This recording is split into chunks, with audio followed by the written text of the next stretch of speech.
west on the interstate when about 5 lanes over through the morning mist, I said, Jerry, I really think I saw it. You kept hearing this channel on the radio. People were saying it was this car driving around, and there was a hand waving from the trunk. It was driving up and down the interstate, and every time they could report, the police would come back and say, well, we can't find them. And so we kept hearing that. What we need to do is we need to go out and find that car.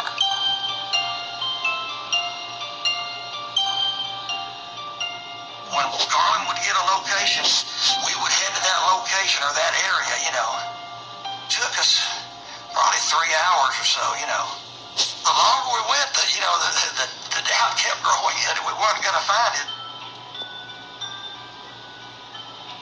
When I reported into Garland that we had caught up to the car, he asked, should he call the police? And I said yes, because it was obviously not a joke.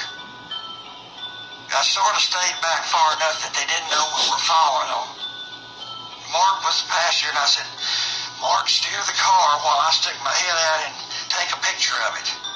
I clicked off about 10 exposures. It was wiggling. The hand was actually, wiggling there. I was excited.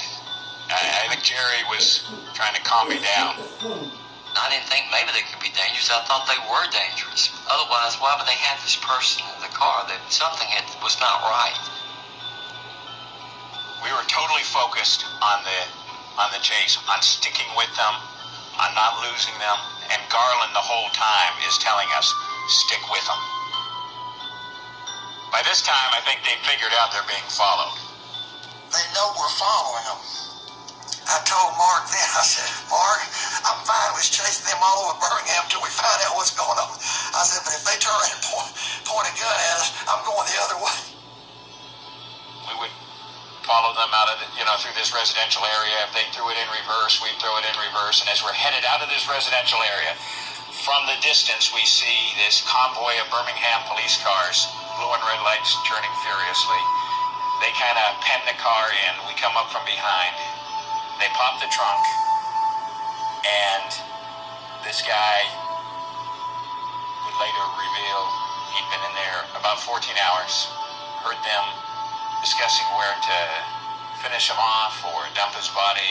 He'd been stabbed, robbed, and beaten the night before, but he was basically okay. That's the first thing he asked when he got out is, I need a cigarette.